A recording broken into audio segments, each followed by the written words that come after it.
too surprised. Obviously not as top tier as some of the other ones, but yeah, it's very safe. Yeah, I think he's a really good kind of like as a counter Doom pick almost. Oh, okay. Because he's a hero that's still effective when he's silenced, and he has a lot of get out of jail Yeah, he has a cards. lot of escapes. Absolutely right. Every one of his abilities do that. Yeah, that's actually insane. I've seen a lot of late games where Slark just carries it because of those escapes, because of Shadow Dance, and everything about him is just really fishy, man. He's a fishy hero. He's a fishy character.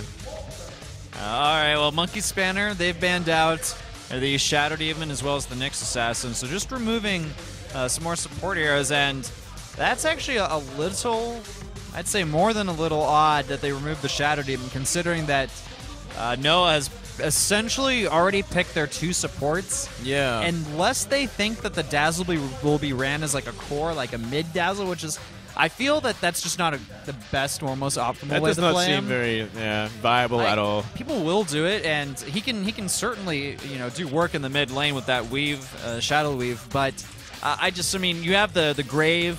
Grave is so useful for keeping your teammates alive, especially if you plan on going up against a tri-lane, which could certainly happen for them. I do not necessarily agree with the Shadow Demon ban, but then again, maybe Monkey Spanner, they know something we don't. That's always the thing, a lot of the times, if we don't understand it, there's a reason behind it. There's some form of meta between the teams. They know each other very well. They know their strengths and weaknesses and what they're favored to pick. So maybe it was going to be like a mid-dazzle or something very strange. All right, well, Monkey Spanner have picked up the Chen. So they're going to kind of stick him in the jungle. Oh, man. Notice how... Wrong time to go on the camera, my friend. Wrong time indeed. Yeah, you got caught, buddy. Man. Can't be picking your nose in the booth. Oh, he goes right back to it. He just does not care. But as you're right... Oh, we see a clockwork for NOA. All right. It's an interesting pickup. No, I'm down with the clockwork. I like that. He's a sturdy offlaner. He's great offlane. And with Monkey Spanner picking up the Chen, I'm not entirely sure if this will end up being an offensive tri-lane. They kind of need him in the jungle. Yeah. He can come around for ganks, and there's still a lot of potential, kill potential in the safe lane for Monkey Spanner. But generally, I mean, when you see those 2 pickups, when you see the Mirana with someone that can really set up an arrow, well, as I say that, a Luna is picked up. Okay, I think this Mirana actually is either going to end up in the off lane or as a support, or even doing a little bit of roaming, which she'll probably do anyway. Yeah, I think so. All right, so that makes sense. There's KSH. Kim Sang-ho. I think maybe he was on 5 and Q. Oh, yeah. 5 and Q could have been it. Unfortunately, it's escaping me. He's the one member on Bird Gang I'm not too familiar with. I think this Mirana is not going to be in the position 1, which is what I initially thought with the Bane pickup. Yeah, I'm definitely thinking. I'm gonna say it's gonna be an off-lane Mirana. That's what I'm feeling. They could even put her mid if they wanted.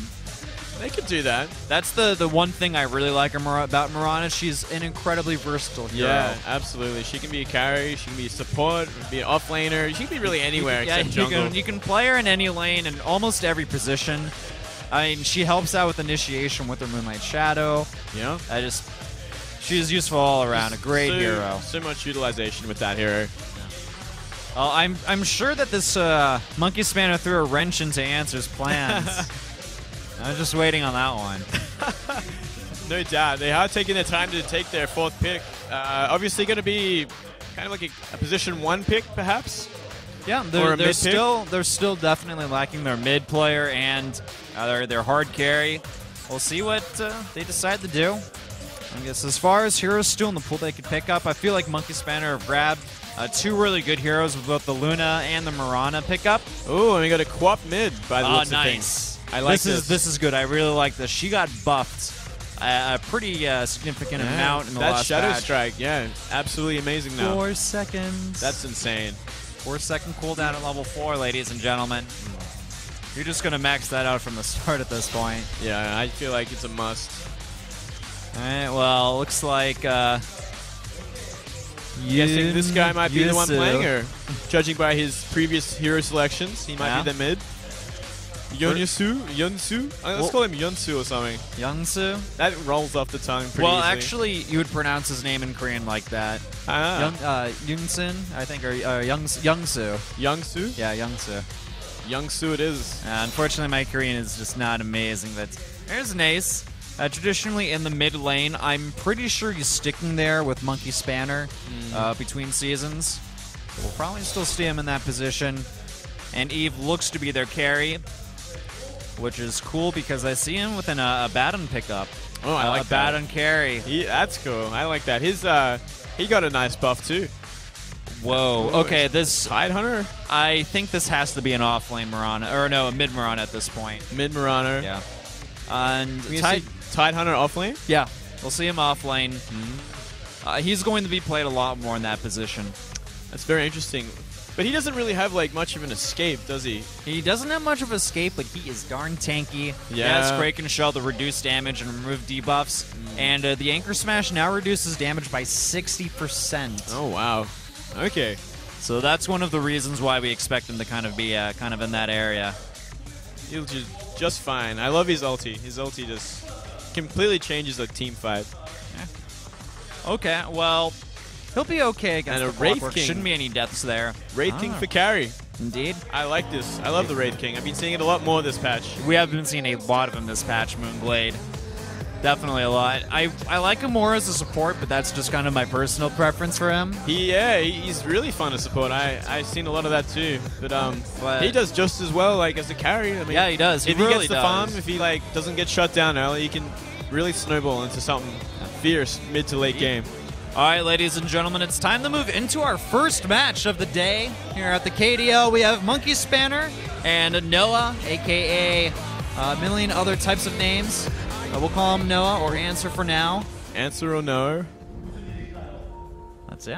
And we got to pause straight away. Bit of an issue. Yeah. Anyway, the casting is done by me, Whiplash, and my wonderful co-caster, Moonglade. That's it. Yeah. If you want, you can follow us on Twitter. I am at Whiplash. That's YEAH Whiplash. And I am at Moonglade AU. AU, what's the AU for? So it sounds like Moonglade. No, it's because I'm from Australia, mate. All right, mate. All right, mate. Waiting to see what the problem is. Not entirely sure. Some discussion going on. And just a little bit of PC issues. Yeah. We'll see. I know you wanted to try on these headphones, but I'm glad you're still keen on that. I'm still keen. You want to put them on? All right, let's go ahead and put on our headphones. They won't put us on camera again.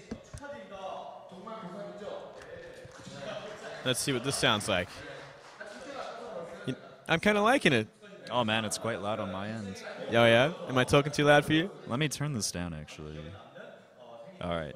I think I'm okay. Yeah, you sound fine. All right. Yeah. I like it. I mean, it kind of blocks out a lot of the Korean caster noise, which is kind of helpful. But we'll see how it does for this cast. For this game. I just zone it out, man. You just zone it out? Yeah. You've got experience. You've got a whole season of experience on me, man. This is true. I mean, we're in a little bit more of a loud area than last season. Oh, man, he is just bowing way too hard. Wow. He's falling over, dropping his signs. Bowed to the ground, man. Face planted. Yeah, we actually got a lot of people in the studio today. I'm liking it. Yeah, it's a great turnout. Everyone kind of getting here nice and early, even to watch like the Tier 2s, which aren't usually the main attraction compared to what we got installed for the Tier 1s with Poker Face and Rave. Just wait for next season, Moonglade. There are going to be much more, I guess it's going to be a more competitive Tier 2 environment.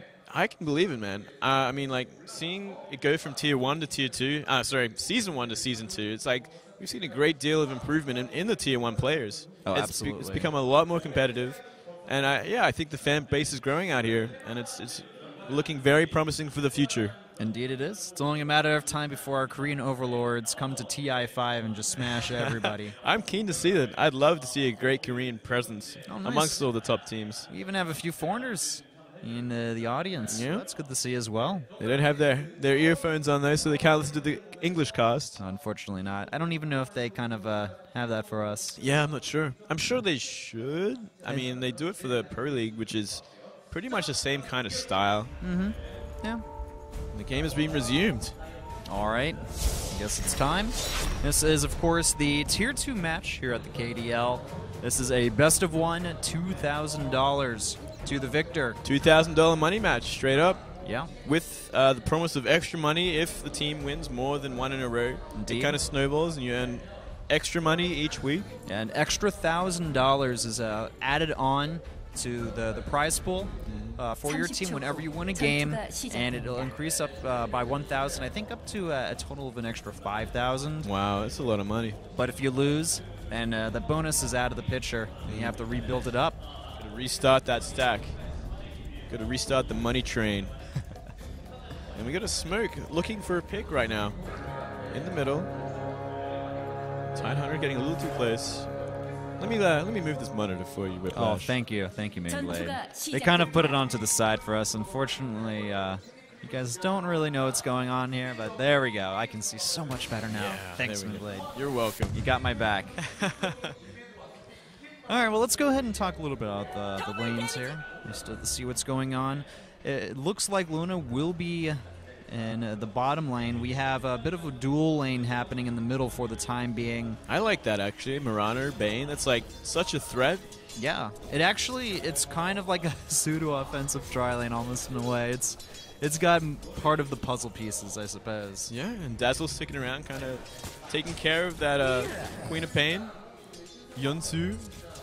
I don't know how long this Bane will stay in the lane, though. There's a good chance that he will eventually go rotate down bottom, but if this Luna is just having an easy time against the Clockwork, then that may not be the case. But for now, we have Chen just doing a little bit of creep pulling, so he's not in his traditional jungle role. He's kind of like semi-jungling, I guess you could suppose. Yeah. He still is in the jungle. Still in the jungle, but kind of just more helping out the carry. Making sure he's kind of not pushing the lane too far and doing just fine against the Tidehunter. But Monkey Spanner is being pretty darn greedy with their lanes. That is for darn sure.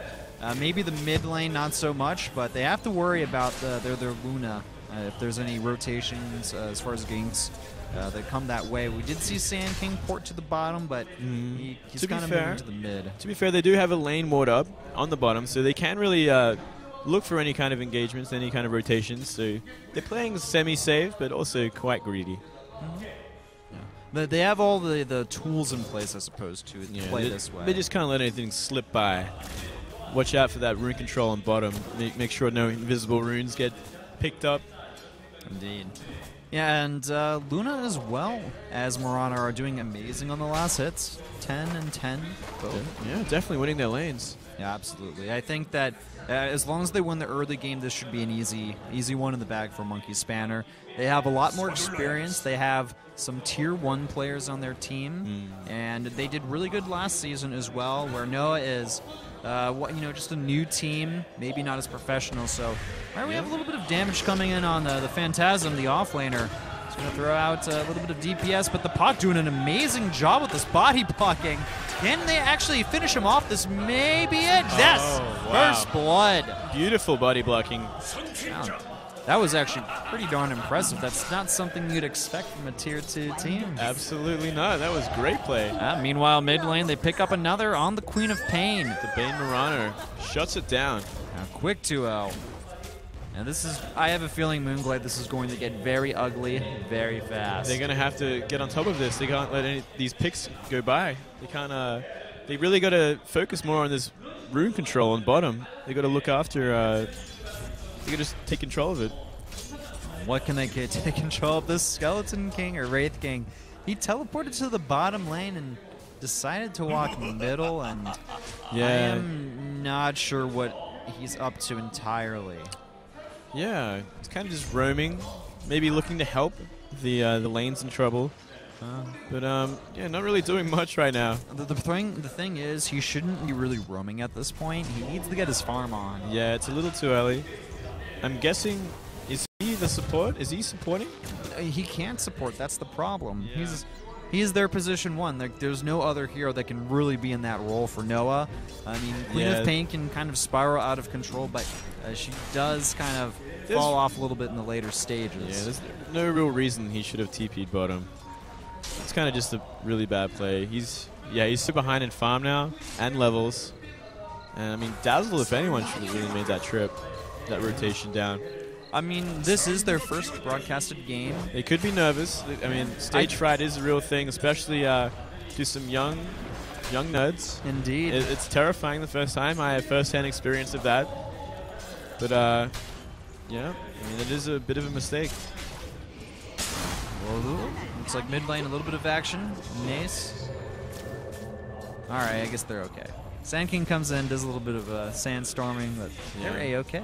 Bit of a burst strike save. Everything's all good. Another smoke picked up by the Bane. We'll see if they try to get another gank on. Both teams have smokes right now. We've got Dazzle with a smoke too. Yeah, that's good. Haven't really used it yet though. Waiting for that opportunity. Luna up to level 6 at this point. I think she's saving up for a Hand of Midas, based on the amount of gold she has and her item selection. Yeah, so. I would have to say so. I mean, there's no reason not to at this point. They're pretty comfortable position right now. They can definitely afford to get a little greedy. All right, well, the Park is rotated to the top lane, but the ward from NOA did indeed spot him. They even did a bit of a ping. So we'll see if they can actually make something happen. Skeleton King, or Wraith King, he's actually... he's kind of low on health, but still decently tanky, and they just don't have enough DPS to really finish him off. But at the same time, we had the Clockwork fall in the off lane, and that's already a 4-0 from Monkey Spanner. Things are not going well at all for NOA. No, Noah's Ark is already starting the flood. I'm not sure if that's actually what happened in the stories, man. I think it was A-okay, but I mean, I have to make some type of biblical reference Absolutely, man. The water's getting in. We have Tidehunter on the other team after all. Good point, good point. A few gushes onto that boat. Yeah. Oh, well, there's the Hand of Midas for Luna. She's gone ahead and picked that up. Very sound investment. I mean, can definitely afford it. Pretty much winning every lane at this point. Pushing everyone back, and they're really taking control of this game. It's going to really have to... NOA's going to really have to do something about it. They're going to have to start doing like a smoke gank to shut down at least one of these lanes. They're going to have to really think of something. And this Wraith King's just taking so much damage. NOA has a decent team fight. Monkey Spanner, they have still a decent amount of AoE on their team, and they have a good amount of lockdown. But I would still say, I guess, NOA would maybe have a bit of a slight edge when it comes to the team fighting. I mean, they have the Scream from the Queen of Pain. They have Epicenter. They have a lot of healing and survivability from the Dazzle, the Weave, and, you know, Clockwork can come in there, Initiate, SK, you can reincarnate. They have decent team fight. The question is, Monkey Spanner, can they just like blow through it and use that early advantage to really, you know, secure that lead? Well, it seems like, the Monkey Spanner's kind of like focusing more on like an aggressive early game to kind of shut down that team fight advantage in the mid game, and that's pretty much exactly what they've done so far. So if they can keep it up, I mean, they should be comfortable for the mid game. But if they let NOA back into it, it can become quite difficult. And look at how aggressive the Pak is on this Chen. And we see a Blink Dagger already for the Tidehunter. Whoa. That's a pretty fast Blink Dagger. 7 minutes? 20? I'm looking at his last hits. He has 40 last hits. It's pretty darn good. A bit of aggression onto the Queen of Pain. She will blink away. But yeah, that is an extremely early Blink Dagger Moonblade. I am not sure what to say about that. You don't want to give an offlaner that early of a Blink Dagger. Okay, well, they're going to come in and probably finish him off.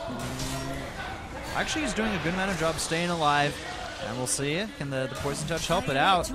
Look at how darn tanky this Tidehunter is. Honestly, they didn't sing up their stuns properly. I mean, the Wraith King stun as well as the Burrow Strike came in at the same time, so they didn't really keep him in place for long enough. And I think that was a huge mechanical mistake by NOA. I wouldn't even say it's a mechanical mistake. It's like a communication mistake. Yeah, that'd definitely be it too.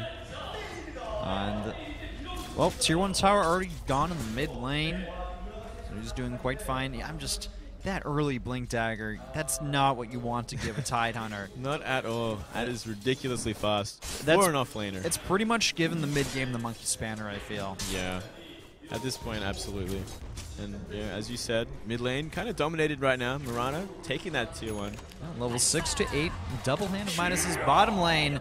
In the cogs, Luna went, but Still managed to nab that kill. I mean, that's kind of the last turret you want to put in some cogs in a mano-a-mano situation. Yeah, I mean, if it's just you and you're cogging a Lunar, if she eclipses, it's GG. It's game over, man. Yeah, game over. It's totally game over. I think they're going to set up something up top. All right, there's the Ravage, and look at all the heroes so low on health. The Gush to finish off the Dazzle. And will they be able to get Eve as well? That's the question. The arrow, nice arrow to finish the job. Absolutely beautiful. You can tell Monkey Spanner that they have the really good setup. Oh my gosh, they even get the Wraith King. Such a greedy Mirana. And that was amazing. They're having fun. They are.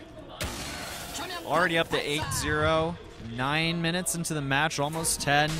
And Monkey Spanner are showing no signs of slowing down in the mid game. No signs of nerves, no signs of anything. These guys obviously showing a lot of experience. Yeah, experience, definitely. Yeah. Well, we have this Wraith King teleporting back to the top. He's still looking for that level 6. And a lot of Monkey Spanner on the high ground. Okay, Tidehunter is going to get stuck in the cogs. The arrow will hit him, though, and that's a turnaround. They actually get the kill. But finally, NOA, they do get their first kill on the Tidehunter, trading offlaner for offlaner. And at this point, any kill for them is good. Unless it means giving up a tier 1 tower, and Chen and Lunar are pushing bottom. And this could very well go down if no one TP's in, no one contests this. Yeah, I think they have it. There's the fortifications on cooldown, and it will go down. Also a Mask of Madness on the Lunar. Yeah, this is actually a kind of a cool, more recent item that we've been seeing Lunas pick up. And it's kind of like a cheap DPS item. It's a little risky at times, but yeah, you take a lot more damage, and you can also run a lot faster, which kind of helps, I guess, in farming if you're running from camp to camp in the jungle or getting away. It gives Luna the lifesteal as well, which she certainly loves. A lot of utilization in that item. But no Dominator. I mean, they can't stack Ancients or anything off it. So that's also like a minus. The Pak just picked up a hand of Midas. Holla holla get dollar. Oh, brilliant. I love that.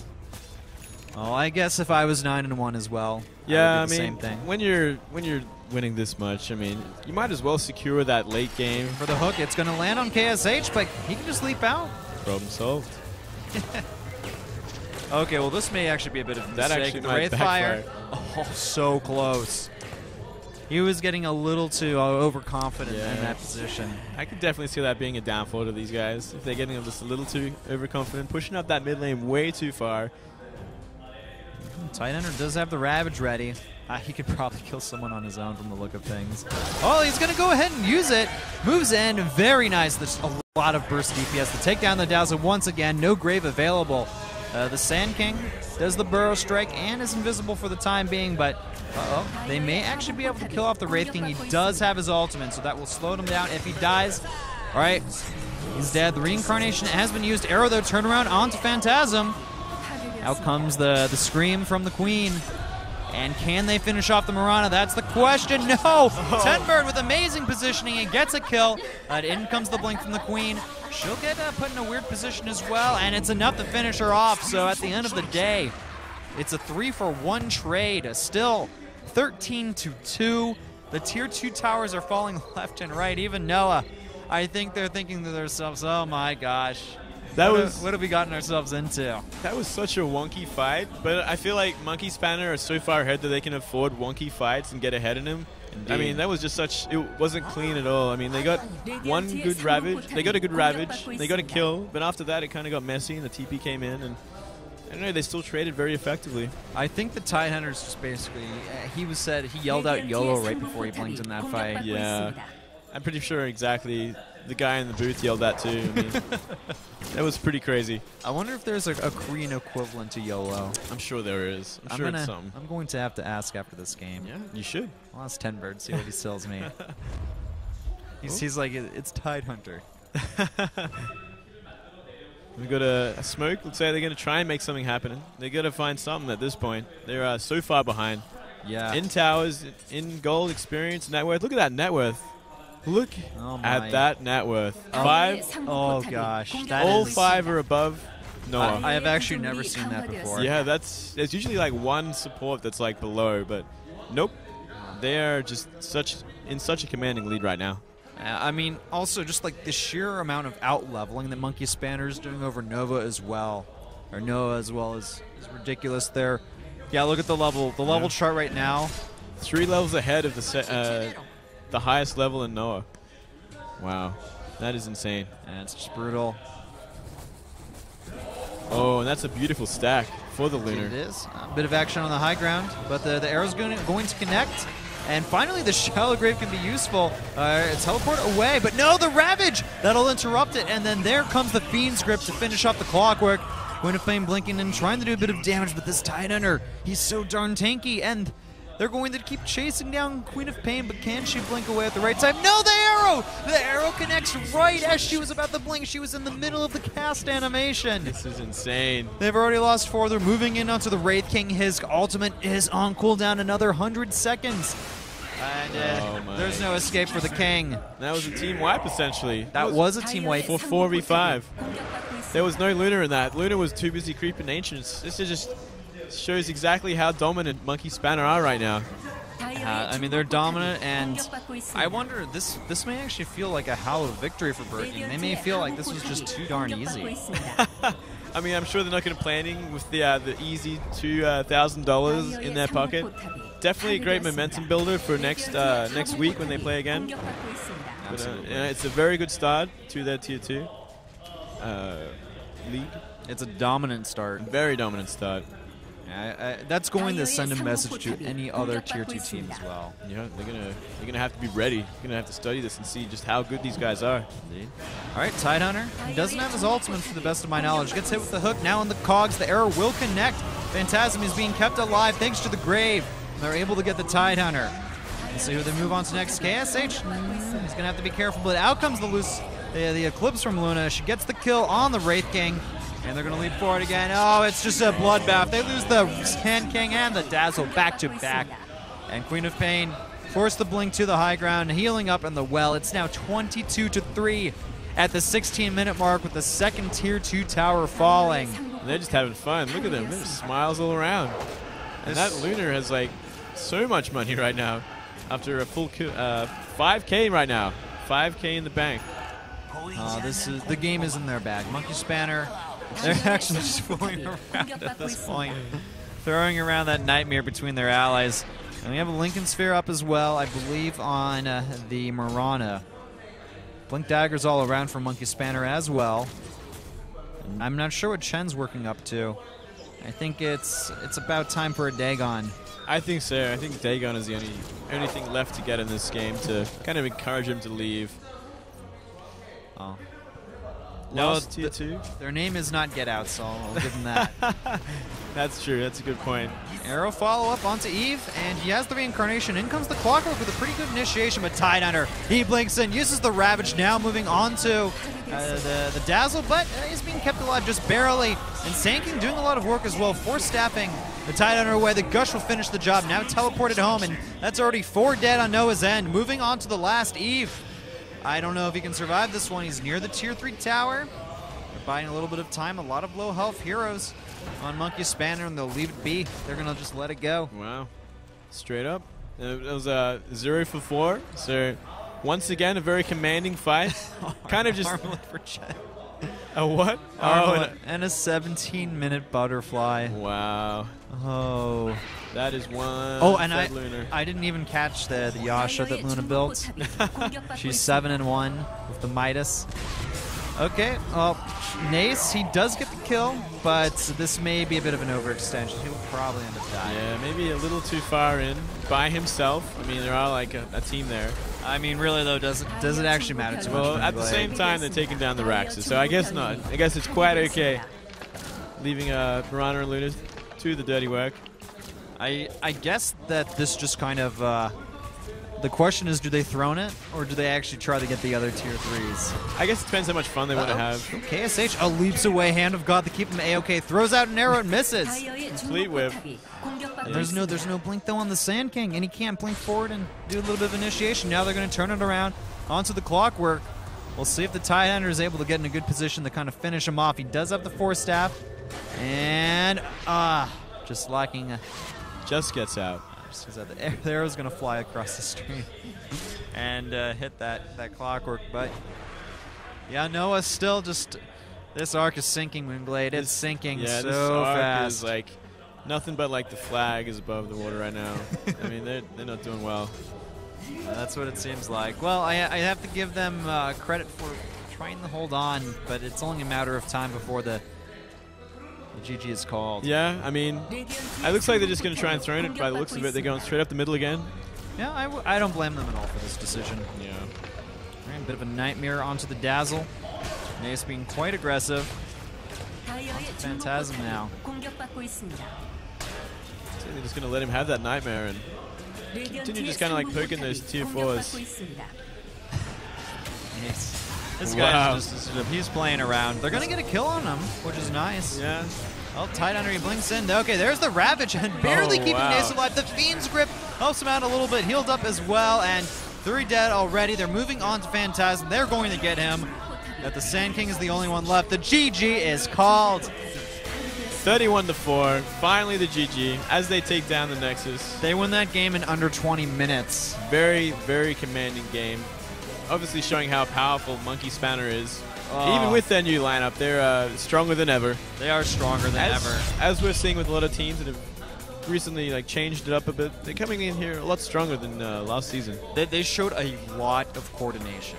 A lot of coordination. Great teamwork. You know what? No, they don't actually seem too bad about it. I think they kind of came in here knowing they were the underdogs. That's a great mindset to have. I mean, you got to come in here and you got to be ready to be